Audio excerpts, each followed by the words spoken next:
Juízes, capítulo 17, versículo 6.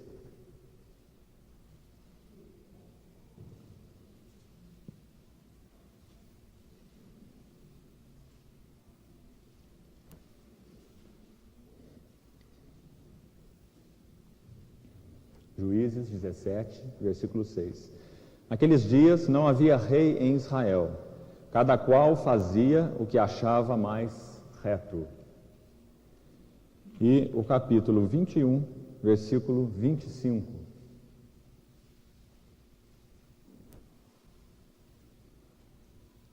Capítulo 21, versículo 25.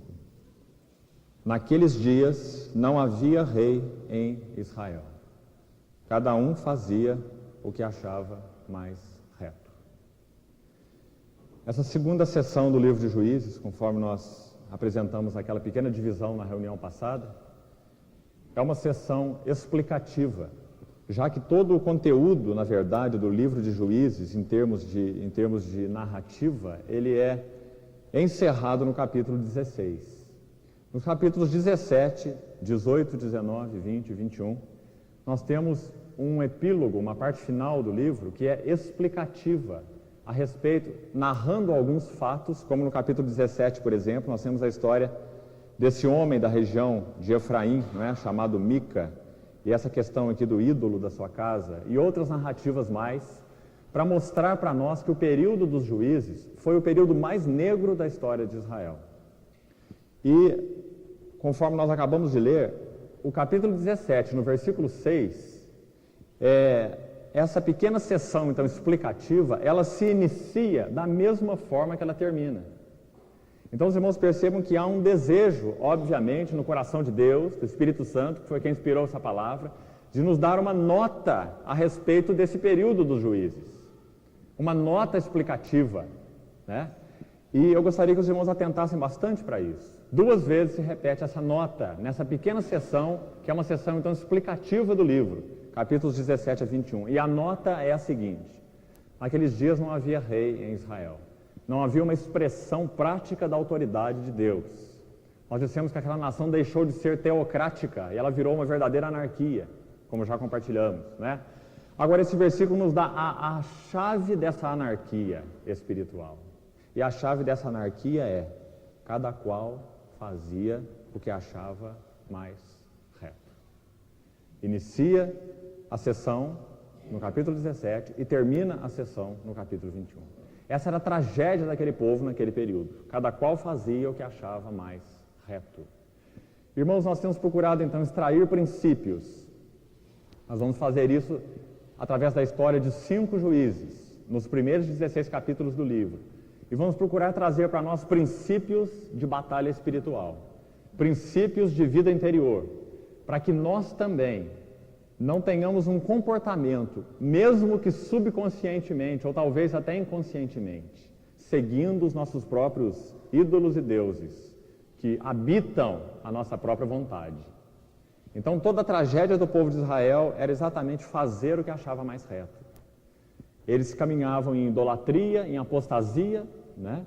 E depois Deus levantava pela sua graça, pelo seu amor, pela sua misericórdia, um juiz que era um libertador, em primeiro lugar espiritual e em segundo lugar político, né, da nação de Israel, livrava Israel da opressão daqueles povos, trazia Israel de novo para um local de adoração, um local de culto, mas o próprio líder, muitas vezes, ele próprio não tinha um caráter absolutamente trabalhado por Deus, e até mesmo nos seus pontos mais fortes, eles se mostraram muitas vezes fracos, e a maldade do próprio coração deles, de alguma forma, é revelada. Nós vemos isso em vários desses líderes, esses juízes. E até mesmo os líderes, eles são um reflexo daquela hora que Israel estava vivendo. Nós não vemos líderes com aquela condição absolutamente pura, santa diante de Deus, mas líderes que caíram de uma forma tão perversa, alguns deles, em pecados tão grosseiros. E é um retrato, então, daquele período muito negro da história de Israel, o mais negro da história de Israel, 450 anos de escuridão. E exatamente foi este livro de Juízes que o Senhor usou, então, com tanta profundidade, com tanta propriedade, para nos falar a respeito de batalha espiritual. Onde que reside, afinal de contas, essa questão de batalha espiritual?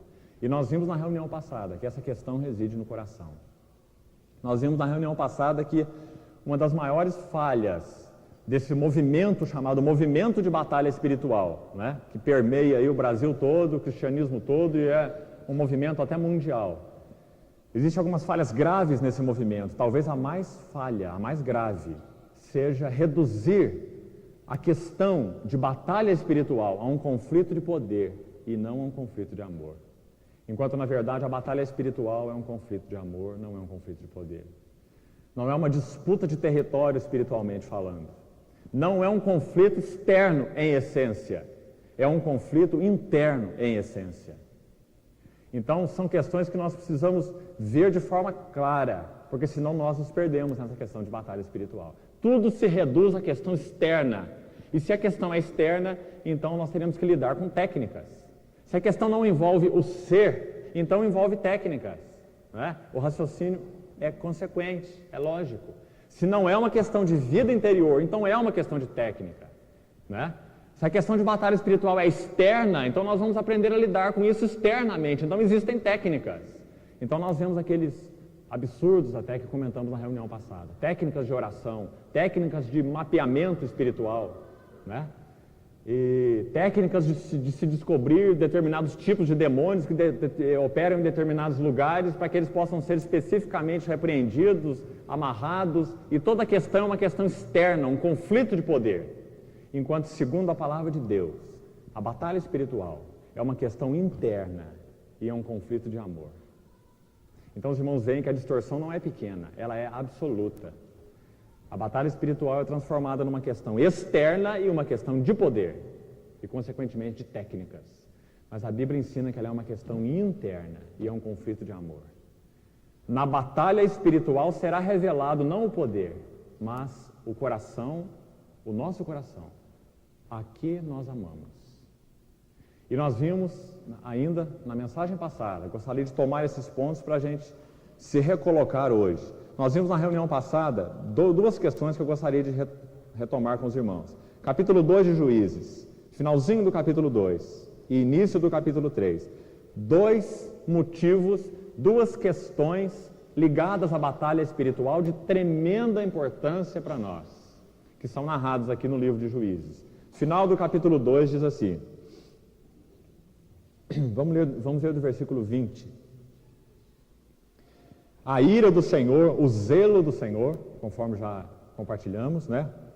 O ciúme do Senhor se acendeu contra Israel e ele disse, porquanto este povo transgrediu a minha aliança que eu ordenara a seus pais e não deu ouvidos à minha voz, também eu não expulsarei mais de diante dele a nenhuma das nações que Josué deixou quando morreu. Versículo 22, o Senhor mostra o propósito disso. Por que o Senhor determinou que então aquela batalha ia prosseguir? Para por elas provar a Israel, se guardará ou não o caminho do Senhor como seus pais o guardaram. Assim o Senhor deixou ficar aquelas nações e não as expulsou logo, nem as entregou na mão de Josué. São essas as nações que o Senhor deixou, de novo repete, para por elas provar a Israel. Isto é, a quantos em Israel não sabiam de todas as guerras de Canaã? Primeira questão que a batalha espiritual envolve. O nosso conflito espiritual não é para que Deus teste a nossa força. Isso é muito importante. Porque Deus sabe que na nossa condição natural e pecaminosa, como é por natureza, nós somos absolutamente incapazes na questão de batalha espiritual.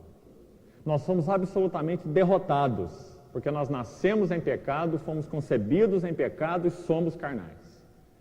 O Senhor, de maneira nenhuma, Ele permite que o conflito permaneça em nossa vida com vistas a nos testar. Na verdade, essa questão para por elas provar a Israel, se nós cremos na onisciência do Senhor, como nós cremos, né?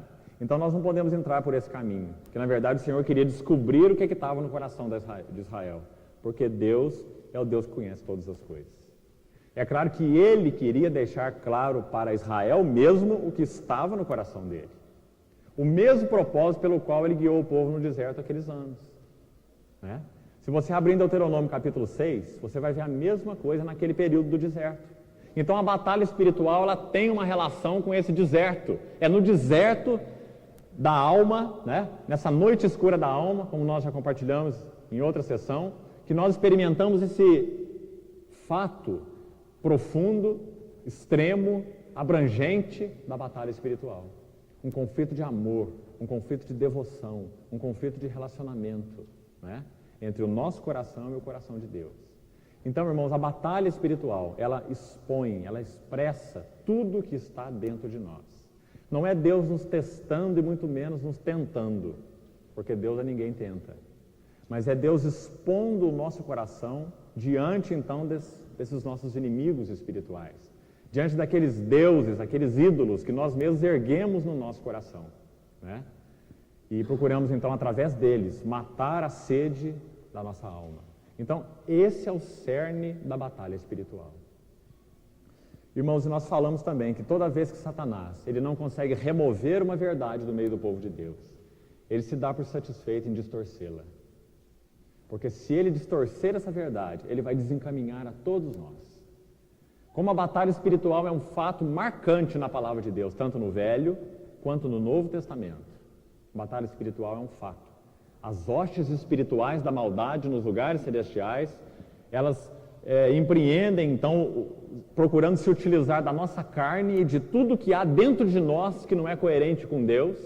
As hostes espirituais da maldade nos lugares celestiais, elas procuram estimular tudo que há em nós que não é coerente com Deus, para que nós, então, nos desviemos do amor a Deus, da devoção a Deus, de centralizarmos ao próprio Deus como Senhor em nossos corações, e então nos levam a levantar ídolos, ídolos e ídolos. Nós vamos de ídolo em ídolo, procurando, então, conseguir a nossa satisfação e matar a nossa sede, né?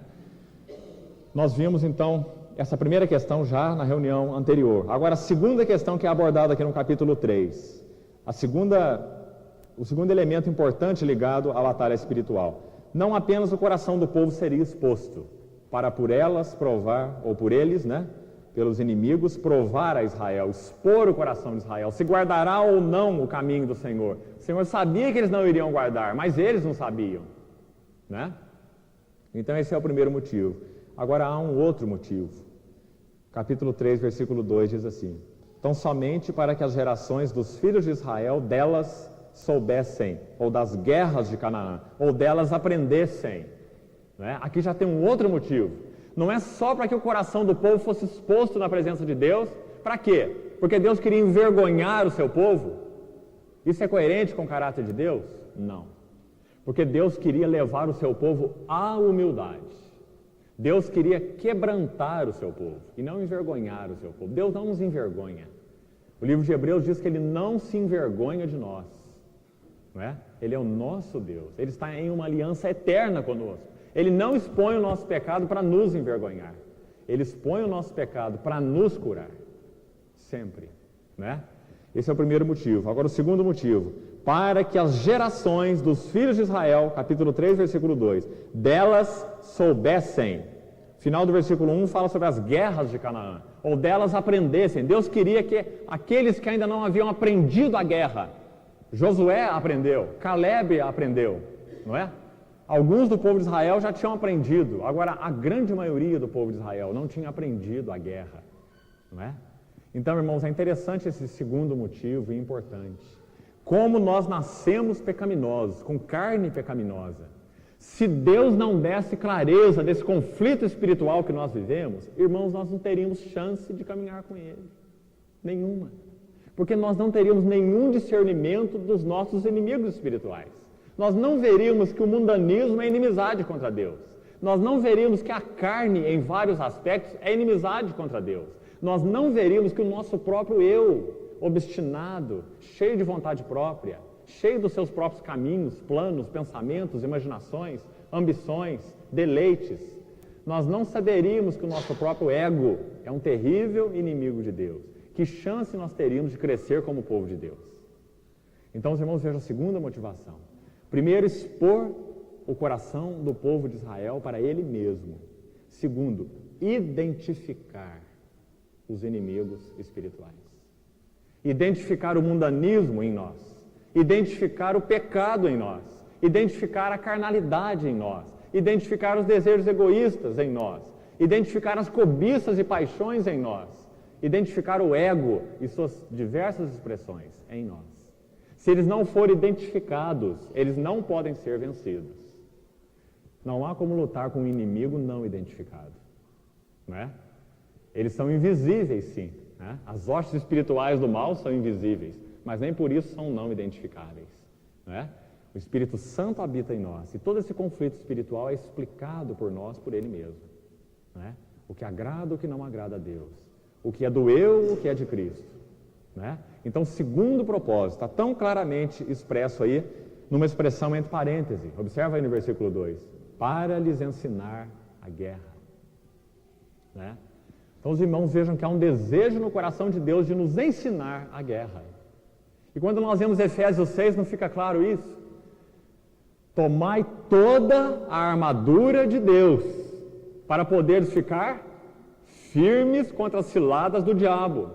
Porque a nossa luta não é contra carne e sangue, mas contra as hostes espirituais da maldade nos lugares celestiais. Aí você fala, então é uma questão externa. Toma a armadura de Deus e luta contra as hostes espirituais da maldade nos lugares celestiais. Mas então ele vai explicar o que é essa armadura e vai mostrar que essa luta é interna. Ele diz assim, tomai o capacete da salvação. Fala sobre a salvação da nossa mente. Tomai o capacete da salvação. Sua mente, seu entendimento tem que ser transformado pela palavra de Deus. Senão você perde a batalha. Quando você vê 2 Coríntios, isso fica tão claro. 2 Coríntios 10, Paulo diz assim, as armas da nossa batalha, milícia, não são carnais. Paulo está dizendo exatamente isso, não são externas. Não é técnica. Os inimigos não são externos.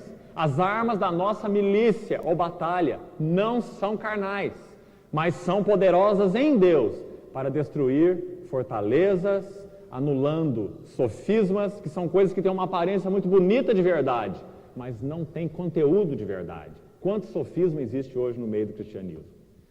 Porque nós somos tendentes a aceitar tudo que é dito com autoconfiança. Não é? E quantas pessoas se levantam falando e falando coisas tão interessantes e que são aceitas pelo povo de Deus como verdade, sem serem examinadas se são realmente verdade. Isso é sofisma. Paulo diz, as armas da nossa batalha não são carnais, são poderosas em Deus para destruir fortalezas e anular sofismas. E toda altivez que se levanta contra o conhecimento de Deus. Onde que estão essas altivez? Onde que elas estão?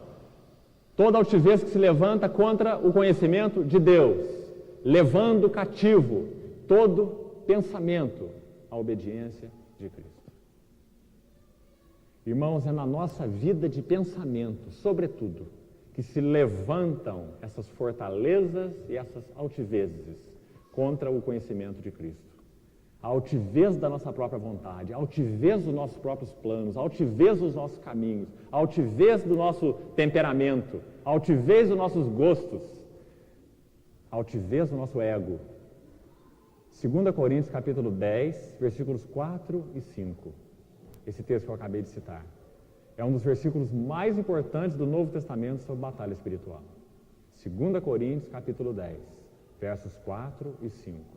As armas da nossa batalha não são carnais. E Paulo mostra nesse texto de Coríntios que o cerne da batalha espiritual é então na nossa mente. É um conflito interior. É por isso que ele diz em Colossenses, pensai nas coisas lá do alto onde Cristo vive, não nas que são aqui da terra. É por isso que ele diz em Efésios, em Romanos também, transformai-vos pela renovação da vossa mente. Isso em Romanos 12. Em Efésios 4 ele diz, vos renoveis no espírito do vosso entendimento, ou da vossa mente. Em Colossenses ele diz, habite ricamente em vós a palavra de Cristo. Pedro, em 1 Pedro capítulo 4, ele diz que nós devemos armar os nossos pensamentos com a disposição de seguir os caminhos de Cristo. 1 Pedro capítulo 4. Então, todo o cerne da batalha espiritual é uma questão interior. O irmão Atmani, em um dos seus livros, ele usa uma figura impressionante e muito interessante, que eu queria que os irmãos guardassem. A analogia nos ajuda. O irmão Atmani diz o seguinte, a nossa batalha espiritual hoje, ela é comparável àquelas batalhas naturais que eram travadas pelos povos medievais. Os povos medievais, eles moravam em cidades fortificadas, elas eram muradas, né? A própria cidade de Jerusalém era murada. Então, essas cidades muradas tinham portas que davam acesso à cidade. E naquelas portas haviam guaritas de vigias, 24 horas por dia, para que se observasse então o inimigo de longe. Eles costumavam edificar suas cidades em lugares planos, para que eles pudessem então ter uma vista do horizonte, né, a respeito dos seus inimigos. E aquelas portas eram guardadas por vigias. E quando então um inimigo queria entrar naquela cidade de qualquer forma, as batalhas eram travadas nas portas. E quando se perdia a porta, se perdia a cidade, né? Se a porta fosse arrombada, a cidade seria tomada. Então o irmão Atmani diz que a nossa mente é como as portas da cidade. A batalha espiritual se trava na mente. Se você perder terreno, se a palavra de Deus não tem conquistado tua vida de pensamento, se a palavra de Deus não tem conquistado tuas imaginações, teus sonhos mais secretos, teus desejos e intenções, tua vida de pensamento, você tem perdido a batalha espiritual. O cerne da batalha espiritual é a nossa vida de pensamento. Lembra do texto de 2 Coríntios? Levando cativo, amarrado, preso, todo pensamento à obediência de Cristo. É isso que Paulo diz em Coríntios. Então, irmãos, através do livro de Juízes, nós vamos procurar identificar esses deuses do nosso coração, esses ídolos do nosso coração. E Deus fez com que esses inimigos permanecessem exatamente para que os deuses do coração do povo fossem revelados. Esse era o motivo. Eu estava compartilhando depois da última reunião com um irmão a respeito disso, e o irmão me disse o seguinte, que é interessante a analogia entre aquelas guerras naturais, literais, não é? Como são narradas aqui no livro de Juízes, e a nossa guerra espiritual hoje. E eu disse o seguinte para ele, na verdade, é mais do que uma analogia, porque a guerra em Juízes, ela é sobretudo espiritual, mesmo em Juízes, ela é sobretudo espiritual. Não é uma questão apenas de levantar deuses de pedra e deuses de pau, colocar em cima dos montes e adorá-los, como eles de fato faziam. Imagens daqueles Baalins, como diz a palavra, não é? Eles entraram numa idolatria pagã. O povo de Israel, que era o povo de Deus, caiu numa idolatria pagã e levantou deuses literais. Agora, irmãos, ninguém levanta um Deus literal se primeiro esse Deus não tiver sido levantado em seu coração. Todo Deus, entre aspas, exteriormente levantado, é só um reflexo daquele que foi levantado no interior. É por isso que nós temos uma expressão tão grande de deuses, tanto na mitologia grega quanto na mitologia romana. Porque nosso coração tem ídolos, não é? De diversos gostos e de diversas formas. Então eles levantavam deuses, cada deus representava uma expressão do seu próprio eu depravado, não é? Então havia o deus do vinho, havia o deus do sexo, o deus da tempestade, o deus do poder, havia vários deuses. Não é? Então os deuses exteriores eram apenas um reflexo daqueles deuses interiores. Então, na verdade, mesmo em Juízes, o conflito é interior. E isso no capítulo 2 fica claro. Nós vimos na reunião passada. Por que eles foram a Baal, a Astarote, levantaram aqueles deuses? Versículo 12 do capítulo 2 de Juízes. Juízes 2, versículo 12, diz assim, primeira frase desse versículo, qual que é? Juízes 2, 12. Deixaram ao Senhor. Irmãos, eles tinham uma expressão em termos de imagem, não é? De ídolo, de Jeová para eles adorarem. Eles tinham alguma imagem de Jeová para eles adorarem? Deus deu a eles alguma imagem de Jeová para eles adorarem? Nenhuma. Então, em que âmbito eles deixaram o Senhor, Deus dos seus pais? Onde que eles deixaram o Senhor?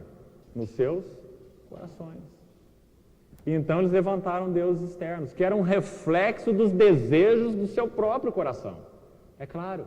Então, até mesmo aqui em Juízes, a idolatria é interior. Porque sempre a idolatria é interior. Porque sempre os nossos descaminhos são interiores, né? E nós, então, Terminamos na reunião passada colocando mais ou menos isso para os irmãos, né, que eu gostaria de retomar aqui então para a gente prosseguir. A batalha espiritual visa, primeiro, revelar a nós mesmos a depravação do nosso coração.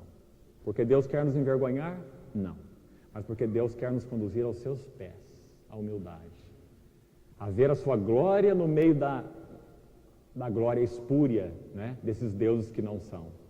Rendermos a Ele de todo o nosso coração. E em segundo lugar, porque Ele quer identificar para nós o conflito espiritual, para que nós possamos então crescer espiritualmente em direção a Ele mesmo. E sem identificação dos inimigos espirituais, nós não podemos crescer. Nós seríamos cada hora enredado por um. Mas à medida que nós vamos conhecendo a essência da batalha espiritual, os deuses do nosso coração, em seus muitos aspectos, nós sempre estaremos lutando com eles. Eles nunca serão assunto do passado. Nenhum de nós, em nenhum estágio espiritual que nós estivermos, por mais amadurecidos que sejamos espiritualmente, nós poderíamos dizer, deuses para mim são questão do passado. Não. Nosso coração irá se afinando cada vez mais com o nosso único Deus, o Senhor Jesus, em amor, em lealdade, em devoção, em conhecimento, em intimidade, em aliança, mas sempre nós estaremos rodeados por esses deuses. Irmãos, a nossa vida de pensamento é uma questão impressionante. Esses deuses, entre aspas, né, que na verdade são uma insuflação, né, através dessas hostes espirituais da maldade, da nossa própria carne, né, as hostes espirituais do mal, utilizando-se elementos da nossa própria carne, eles não pedem permissão para entrar na nossa vida de pensamento. Eles entram sem pedir permissão. Né? E se nós não tivermos identificação desses inimigos espirituais, o que é o que na nossa vida cristã? Nós estaríamos sempre rodando em círculos, como o povo no deserto, sempre distraídos, enganados, confusos, indo de Deus em Deus. E é tão sutil a questão, que Satanás é capaz de nos enganar até com o Deus da religião, como ele fez isso tanto tempo. Há um período na história da igreja de 1000 anos, que é chamado de a Era das Trevas. 1000 anos. Não havia falta de religião, né? Nessa época o catolicismo era uma religião mundial, havia religião para tudo quanto é lado.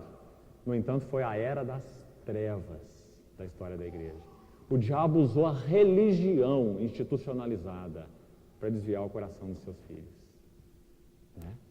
Para a justificação pelas obras, para a própria idolatria e para todos os descaminhos, né?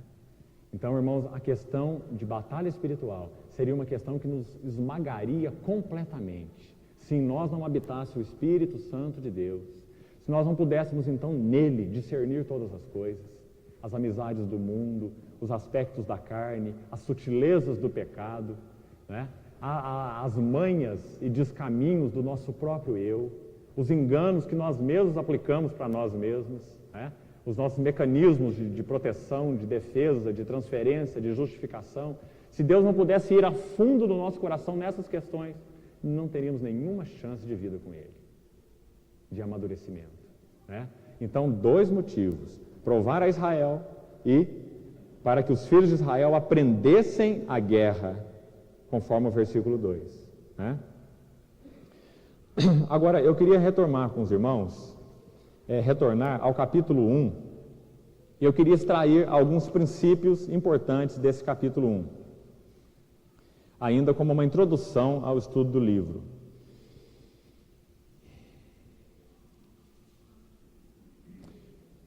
Deixem esse capítulo de Juízes, o primeiro capítulo marcado, por favor, e abram em Gênesis capítulo 15.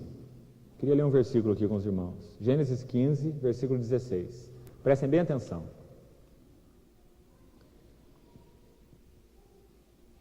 Nesse capítulo de Gênesis 15, Deus está fazendo uma aliança com Abraão a respeito da promessa da terra, né? Que ele seria pai de uma grande nação, a aliança que ele fez com a pessoa de Abraão. No versículo 16, o Senhor faz um comentário a respeito da posteridade de Abraão. Então Deus dá uma visão profética para Abraão. Ele diz que a 4ª geração de Abraão seria cativa. Deus está então se referindo ao cativeiro Do Egito para Abraão, né? Que o povo dele seria cativo, seria escravizado, e depois Deus julgaria aquele povo egípcio, libertaria o seu povo, que seriam então os descendentes de Abraão. Ele está falando para Abraão o que ia acontecer com os descendentes dele, com a história dele, né? Abraão gerou Isaac, Isaac gerou Jacó, e de Jacó, então, as 12 tribos, o povo de Israel, né? Então, o Senhor está conversando com Abraão sobre o que virá. Agora, eu queria que você anotasse aqui o versículo 16, que é que ele fala. Gênesis 15, 16. Na quarta geração tornarão para aqui. Aqui onde? Se os irmãos forem ver aí o contexto, Abraão está na terra, né? Abraão está em Canaã. Então ele está dizendo, na quarta geração tornarão para aqui, porque não se encheu ainda, essa frase que eu queria que você percebesse, não se encheu ainda a medida da iniquidade dos amorreus. Muito interessante. Não se encheu ainda. Ele está se referindo então ao tempo presente, aquele momento que ele estava falando com Abraão. Vamos procurar traduzir isso aqui para os irmãos entenderem. O Senhor está dizendo o seguinte, Abraão, essa terra que você tem caminhado, quando ele se separou de Ló no capítulo 13, se você observar, quando Ló se separa de Abraão no capítulo 13 de Gênesis, Deus fala assim para Abraão, Abraão, levanta os teus olhos, toda a terra que você está vendo eu te darei. Essa é a terra da promessa, você já está pisando nela e não está sabendo. Essa é Canaã, é a terra da promessa. Tudo que o teu olho vê, eu te darei. Né? Depois que Ló se separou dele. Agora no capítulo 15, logo depois, ele entra em aliança com Abraão, ali na terra já, não é? E ele diz assim que nessa quarta geração, o povo de Israel tornará para aqui, Canaã, não é? Porque até então eles estariam no Egito, eles foram escravizados 400 anos no Egito. Não é isso? Eles não estavam em Canaã, eles estavam no Egito.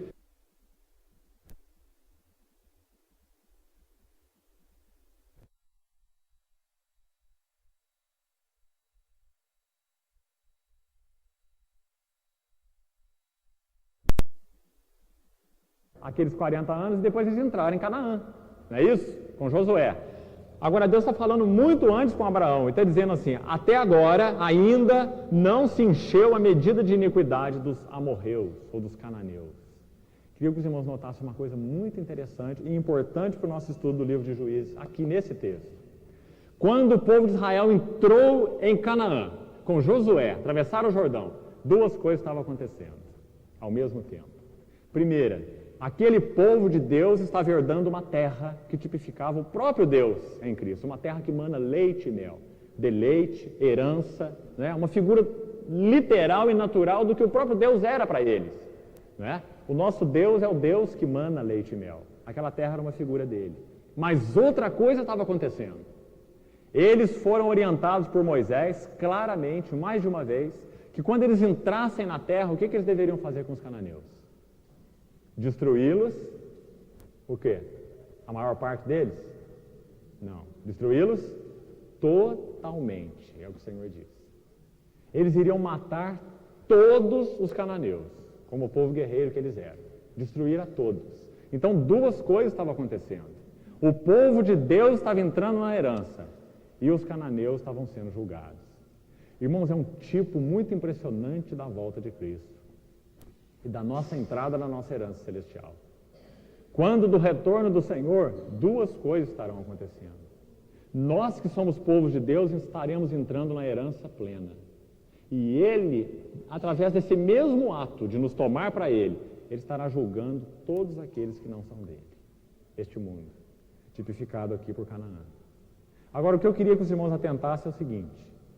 Por que o Senhor mandou que todos os cananeus fossem destruídos? Parece que Deus é um Deus sanguinário, não parece? Nós temos uma mente tão distorcida para compreender a palavra de Deus. Mas por que matar, afinal de contas? Quem sabe eles devessem evangelizar os cananeus? Né? A nossa mente funciona assim. Agora eu queria que os irmãos lessem, eu estava examinando há uns tempos atrás aí, uma enciclopédia a respeito da história dos cananeus. Eu queria que os irmãos ouvissem um relato que eu tirei dessa enciclopédia e prestassem atenção. Esse texto de Gênesis nos diz que a medida da iniquidade dos cananeus não tinha chegado até no fim. Então, na mente de Deus, Canaã, os cananeus, eram como um balde. E eram um povo absolutamente perverso. Não que nós não sejamos, o povo de Israel também era. O povo de Israel também era um povo absolutamente perverso, absolutamente rebelde e murmurador. Irmãos, mas a aliança de Deus foi feita com Israel. E Deus determinou que aquele povo absolutamente depravado de Israel fosse um povo que seria trabalhado por Ele, o Deus da graça e o Deus do amor. Se você tiver alguma dúvida com isso, pergunta para Ele. Não é? Porque isso está totalmente ligado à misericórdia eletiva do Senhor. Ele elegeu Israel, e a questão é com Ele.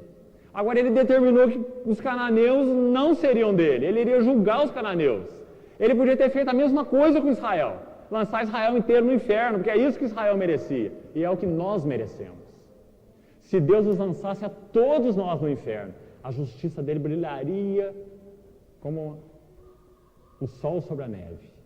A glória da sua justiça. Ele é um Deus santo, e Ele julgou pecadores e os mandou para o inferno, que é o lugar deles. A glória de Deus ia brilhar se Ele nos mandasse para o inferno. Agora, na sua imensa misericórdia, a sua glória brilhou na cruz, com a sua justiça julgando o pecado e com o seu amor nos redimindo, pela sua exclusiva escolha e determinação. Agora, com os cananeus, Ele executou apenas o seu juízo. Conosco, através do seu juízo, Ele exerceu misericórdia. Com os cananeus, Ele executou apenas o seu juízo, porque Ele achou que devia ser assim. Então, quando Ele conversa com Abraão, Ele diz assim: a medida da iniquidade dos amorreus não se encheu. Olha como o nosso Deus é paciente. Aquele povo era um povo perverso. Eu vou ler a narrativa agora há pouco, vocês vão ver. E Deus disse para Abraão: eu estou suportando esse povo, eu estou aguentando esse povo. Esse povo vai ficar claro para cada um desse povo por que eles estão sendo julgados. A iniquidade deles vai encher, até a borda do balde, vai transbordar. A hora que a iniquidade deles transbordar, eu venho e julgo. Irmão, quando você olha para esse mundo hoje, o que você pensa a respeito disso? Faz 2000 anos que o Senhor morreu e ressuscitou. Irmãos, a borda da medida da iniquidade desse mundo, ela está quase transbordando. Se Deus não é o Deus longânimo que Ele fosse, esse mundo já teria sido julgado há muito tempo. A perversidade, a malignidade, a corrupção, a depravação do mundo em todos os sentidos, né? Moral, social, em todos os sentidos, é absolutamente irreversível. Agora, Obrigado, filho. A medida da iniquidade dos amorreus, segundo o coração de Deus, precisava se encher até a boca, para que ficasse claro para esse povo. E Deus não precisava deixar isso claro para eles. Ele não precisava. Bastava a Deus que Ele julgasse, Ele seria um Deus santo como Ele é santo. Mas Ele queria deixar claro para os cananeus a sua própria perversão e depravação. Então, lá na época de Abraão, Ele diz: a medida da iniquidade ainda não se encheu. É como um vaso sendo cheio. Ainda não se encheu, ainda não se encheu. Quando o povo de Israel entrou, a medida da iniquidade dos cananeus estava cheia. Então Deus falou: agora vocês, meu instrumento, meu povo, meus filhos, meus servos, vocês vão executar o meu juízo. Não é o juízo de vocês. Eu não quero a ideia de vocês sobre esse povo. Eu não quero saber o que vocês acham. A minha ideia é que eles têm que ser julgados, porque a medida da iniquidade deles está absolutamente lotada e cheia.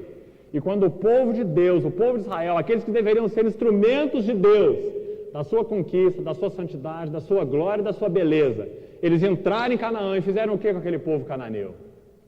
Aliança. E isso deixou claro então a perversidade do coração deles mesmos, como povo. Eles não julgaram os cananeus, eles amaram os cananeus. Irmãos, que coisa tremenda. Na nossa vida acontece exatamente a mesma coisa. Nós devíamos ser um povo, como diz a palavra, que resplandece como luzeiros no mundo.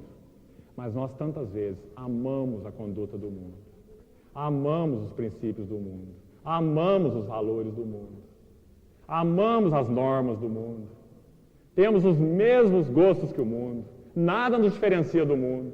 Nós deveríamos entrar na terra e julgar, nós estamos sendo julgados. Hoje, quando nós olhamos para a história do cristianismo, nós vemos que o mundo está julgando a igreja. Hoje você vê pessoas vindo na televisão colocar os podres do cristianismo a público. Um povo que deveria julgar, está sendo julgado. Nós, como povo de Deus, temos feito aliança com o mundo, e isso tem desagradado a Deus, porque Ele é um Deus santo, que tem trabalhado num povo para ser santo para Ele. Um povo que tem tido os seus deuses expostos, mas nessa exposição tem amado os seus deuses, e não o verdadeiro Deus. Irmãos, o nosso Deus é tão paciente. 2000 anos de história, tanto no mundo quanto na igreja. Ele aguarda o mundo crescendo em iniquidade, e Ele aguarda a igreja crescendo em santidade. Nosso Deus é tão maravilhosamente paciente. Agora, irmãos, até onde nós vamos com isso? Quando nós olhamos para a nossa responsabilidade humana? Até onde nós vamos protelar esse trabalho? Até onde as nossas alianças com o mundo vão permanecer? Nossas alianças com o nosso próprio eu obstinado? Nossas alianças com a nossa própria carne, cobiças e paixões? Até onde nós vamos? Nós que somos um povo que tem sido separado por Deus para exercer o seu juízo. Nós que somos um povo que tem sido separado por Ele para revelar a sua glória. E Ele tem feito esse trabalho em nós de santificação exatamente com esse propósito. Uma coisa é certa: os planos e propósitos de Deus nunca podem ser frustrados. Se nós perdemos essa linha do caminhar com Ele, Ele levantará outros, porque os seus planos não podem ser frustrados. Ele determinou que nos tempos do fim, a medida da iniquidade do mundo estaria cheia, mas uma igreja gloriosa estaria refletindo a sua glória. A questão é, eu e você estaremos fazendo parte dela? Estaremos se nós estivermos permitindo um juízo sério dos deuses do nosso coração. Do contrário, não. Do contrário, nós não podemos ser considerados fiéis, um remanescente fiel. Nem eu e nem vocês. Há uma necessidade que nos nossos conflitos espirituais, na batalha espiritual, o amor de Deus que tem sido revelado a nós, Ele possa então dissecar o nosso coração, a nossa vida interior, os nossos deuses, e julgá-los, um por um. Todos os nossos deuses, os de cara feia e os de cara bonita. Os aparentemente inofensivos e os claramente perversos. Deus deve julgar todos os deuses, para que a igreja possa resplandecer a sua glória, a sua santidade, a sua beleza. Irmãos, é isso que Ele tem feito, com uma mão de mestre, com uma mão de amor, com uma mão que nos constrange. É isso que Ele tem feito, através do seu Espírito, através da sua palavra, com tanta determinação, com tanta paciência, né? Graças a Ele por isso. Esse texto então de Gênesis 15, ele deixa então claro, né, que a entrada de Deus, a entrada do povo de Deus em Canaã representou tanto uma herança quanto um juízo. Queria que os irmãos vissem isso. A nossa entrada em tudo que Deus tem revelado para nós é a mesma coisa. Tanto é a nossa herança. Nós estamos ganhando mais de Cristo. E os deuses do nosso coração estão sendo julgados. Essa é a nossa herança, o próprio Cristo. Por outro lado, quanto mais nós estivermos entrando na herança, mais a hora de Deus está se aproximando, em que Ele vai julgar esse mundo. E Ele vai fazer isso com os seus santos, a Bíblia é muito clara. Ele irá arrebatar os seus santos para si mesmo, de uma forma invisível e oculta ao mundo. E depois Ele irá retornar visivelmente como um relâmpago que sai do Oriente até o Ocidente, quando todo olho o verá, junto com os seus santos. E Ele estabelecerá o seu reino nessa terra por 1000 anos, junto com os seus santos. Os seus santos são os seus instrumentos. E Israel deixa claro que esses instrumentos podem falhar. A história de Israel deixa claro que esses instrumentos podem falhar. Mas a mesma história de Israel deixa claro que o propósito de Deus não pode falhar. Então a questão permanece. Nós podemos ou não fazer parte desses instrumentos, mas Deus terá o seu instrumento. Aquele remanescente fiel, aqueles que tiveram a coragem, embutida dentro de si pelo Espírito Santo, de julgar os seus próprios deuses. Aqueles que renderam seu coração sem temor, aqueles que pediram, sonda-me, ó Deus, conhece o meu coração, prova-me, conhece os meus pensamentos. É aí que está a batalha espiritual, né? Conhece os meus pensamentos, vê se há em mim algum caminho mau e guia-me pelo caminho eterno. No capítulo 1, então, de Juízes, os irmãos vão ver o que esse povo fez quando entrou em Canaã. Antes eu queria ler a narrativa, né? Os irmãos verem a religião dos cananeus. Nós não vamos ler apenas a respeito da vida social dos cananeus, nós vamos ver um pouquinho da religião dos cananeus. Olha só como eles eram, religiosamente falando, esse povo de Canaã, né? Os cananeus, os nativos da terra. Baal era o seu deus principal, capítulo 2 de Juízes diz isso, né? Baal era o seu deus principal. Astarote era a mulher de Baal, eles tinham uma deusa também, né? Chamada Astarote, era na verdade um casal, né? Então, de deuses. Ela, Astarote, era a personificação do princípio reprodutivo da natureza. Era uma deusa, era uma imagem de uma deusa representada nua, mostrando então que eles adoravam a criação, a criatura, o princípio reprodutivo da natureza. Irmãos, é tão interessante. Hoje em dia, a mesma coisa tem acontecido. Hoje em dia nós temos tido uma adoração da criatura em lugar do Criador de uma forma impressionante. Através de vários tentáculos, culto ao corpo, culto ao meio ambiente, culto à natureza. Existe uma fonte de água nessa cidade, aqui em São Lourenço, que tem uma plaquinha escrita assim: quis a natureza que neste lugar a água brotasse limpa, pura e farta. Natureza com letra maiúscula. Se fosse um cristão que tivesse escrito aquela placa, ele colocaria assim: quis o bom Deus que nesse lugar brotasse essa água limpa, pura e farta. Mas está escrito: quis a natureza, com N maiúsculo. A natureza, irmãos, ela ganhou personalidade. Mas a natureza não tem personalidade. A natureza é impessoal. O nosso Deus é pessoal. Então, quando nós dizemos quis a natureza, com letra maiúscula, que nesse lugar brotasse uma fonte, nós estamos dando uma identidade pessoal à natureza. E ela não é pessoal. Ela não tem natureza pessoal, ela é impessoal. Ela tem um Criador, que é o Deus pessoal. Por isso que nós vemos a ênfase do homem, né? na preservação do meio ambiente, no culto ao corpo. Nós estamos adorando a criatura em lugar do Criador. Irmãos, e quando essa distorção acontece, não tem limite para a perversidade humana. Romanos capítulo 1, Paulo deixa isso muito claro. Quando nós adoramos a criatura em lugar do Criador, nós somos entregues, nós somos abandonados pelo próprio Deus, porque Ele não está sendo adorado. Nós estamos adorando a criatura. Romanos 1, Paulo diz que nós somos então entregues, nós escolhemos adorar a criatura, então nós somos entregues às cobiças e paixões do nosso próprio coração. Então Paulo faz aquela descrição terrível no capítulo 1 de Romanos a respeito dos homens, né? Os homens implacáveis, desafeiçoados, entregues às paixões, cometendo torpeza homens com homens, deixando seu instinto natural de relações, não é? Então o homem entregue a toda malignidade, porque ele adora a criatura em lugar do Criador. Essa era a religião de Canaã. Os Baalins.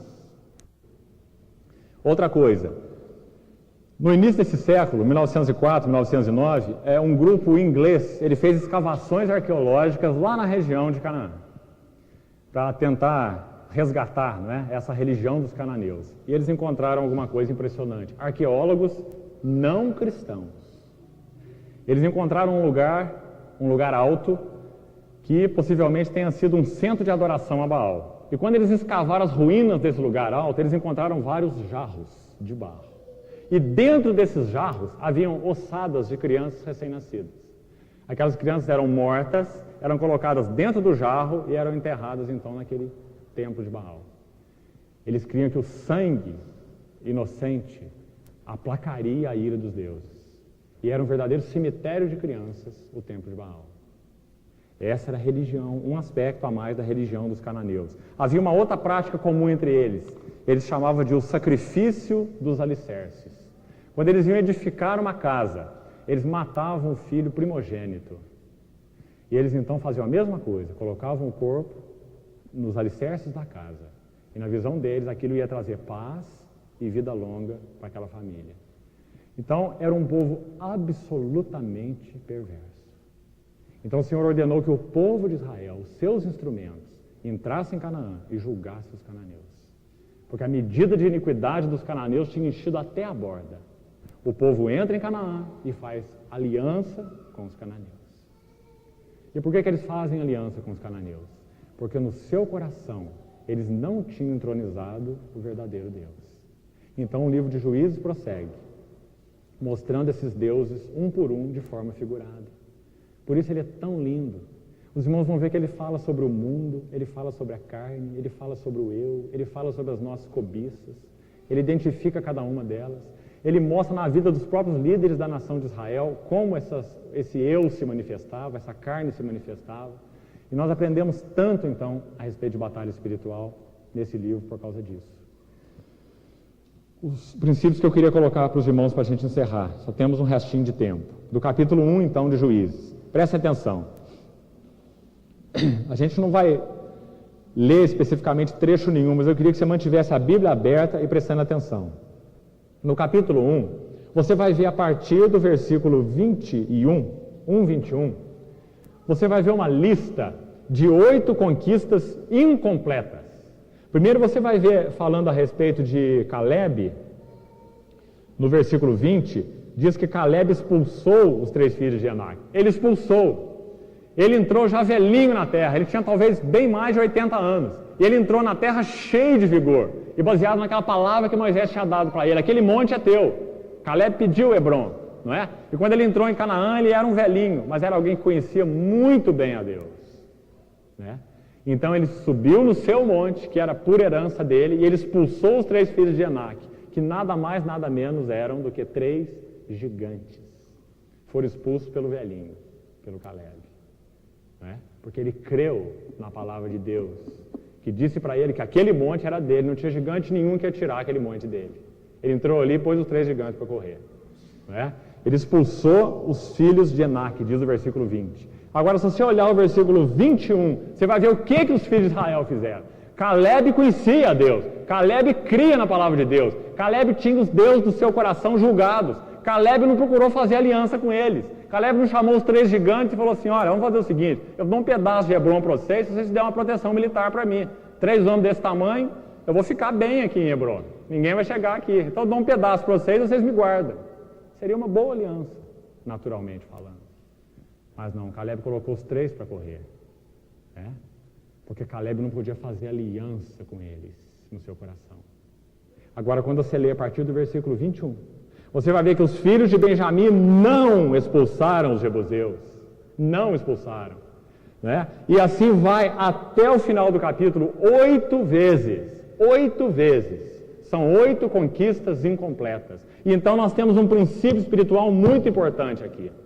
E o princípio é o seguinte: se nós preservamos uma raiz hostil, que não tem sido julgada no nosso coração, sobre apenas uma pequena raiz hostil, uma cidade hostil pode ser edificada. O mal tem que ser julgado cada vez mais fundo nos nossos corações pela luz e pela palavra de Deus. Do contrário, uma raiz hostil preservada pode significar na nossa vida interior uma cidade hostil edificada. Aquele pecado que você acalentou, aquele que você gostou, aquele que você preservou, ele vai matar a tua vida espiritual. Olha essa expressão no versículo, presta atenção, no versículo 23 desse capítulo 1. A gente vai ficar por aqui, só com esse princípio hoje, para a gente não correr. Na próxima reunião a gente examina os outros 2 princípios desse capítulo 1. Capítulo 1, versículo 23. A casa de José enviou homens a espiar Betel, cujo nome anterior era Luz. Presta atenção. Essa cidade chamava Luz. Quando o homem de Deus passou por ela, Jacó, ele teve aquele sonho, erigiu aquela coluna e chamou aquele lugar de Betel. Betel significa a casa de Deus, né? Então Jacó teve uma revelação naquele lugar, chamou aquele lugar de Betel, né? Anteriormente chamava Luz, era o seu nome ímpio, né? Digamos assim. Betel foi o nome que Jacó deu àquele local por uma revelação divina. Betel, Bet-El, significa a casa de Deus, né? No hebraico, Bet é casa, El é Deus, casa de Deus. Então diz assim, cujo nome anterior era Luz. Então você vê uma realidade ímpia e uma realidade cristã, digamos assim, né? De revelação. Agora olha o versículo 24. Vendo os espias de Canaã, né? Do povo de Deus, a um homem que saía da cidade, que era então um cananeu, é óbvio, né? Eles lhe disseram, mostra-nos a entrada da cidade e nós usaremos de misericórdia para contigo. Eles não tinham que fazer isso, né? Eles não tinham que usar de misericórdia para com ninguém. Deus mandou que eles julgassem esse povo depravado dos cananeus. Versículo 25. Mostrando-lhes ele a entrada da cidade, feriram a cidade ao fio da espada. Porém, aquele homem e toda a sua família deixaram ir. Irmãos, eles exterminaram uma cidade. Nós poderíamos dizer assim, mas afinal de contas eles cumpriram então o propósito de Deus. Afinal de contas, o que é uma familhinha no meio de uma cidade? Só uma familhinha. Deu uma dica para eles, eles preservaram a família. Um ato de bondade. Agora, olha o versículo 26. Então ele se foi, esse homem com a sua família, à terra dos heteus. Sabe o que ele fez? Irmãos, ele só mudou de lugar. Mas ele está dentro da terra. Sabe o que acontece quando nós não julgamos o mal em um aspecto revelado da nossa vida interior? Ele não vai embora. Ele se manifesta em outro lugar. Em outro lugar, de outra forma. O mesmo mal. Ele deixa de se manifestar naquela área da sua vida e ele se manifesta na outra área. Se você não julga uma questão que Deus tem mostrado claramente a você em uma área, ela vai se revelar em outra área. Eles só mudaram de lugar. Foi-se à terra dos heteus e edificou uma cidade. Olha o processo reverso agora. Eles exterminaram a cidade, preservaram uma família. Parece que tinham acabado com tudo, né? Agora o que acontece? Uma família edifica uma cidade. E que nome que esse homem dá à cidade? O que está escrito aí? Ele chamou? Não é impressionante, irmãos? Não está claro o que o Espírito Santo deseja nos dizer? Está dizendo, olha, uma raizinha foi preservada, mas está aí de novo a luz, a cidade ímpia edificada, por causa de uma raiz que foi preservada. Então, irmãos, se nós não julgamos o mal na nossa vida, cada vez mais profundo, nós perdemos a batalha espiritual. Nós somos enganados, iludidos, o mal se manifesta em outro lugar. Esse é um princípio muito importante aqui no livro de Juízes. Existem outros claros, tão claros quanto esse e tão importantes quanto esse, que eu gostaria de passar com mais tempo e mais calma com os irmãos. Na próxima reunião a gente continua então. Vamos ter uma oração para nós terminarmos.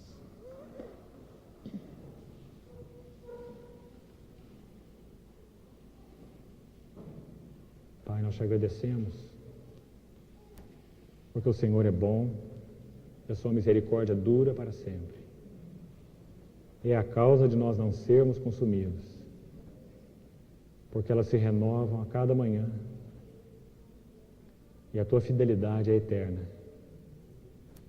Senhor, nós queremos te pedir, baseado nessa aliança que o Senhor estabeleceu conosco, que o Senhor nos supra com poder e graça, para nós julgarmos tudo aquilo que o Senhor tem falado e revelado a respeito da nossa vida interior.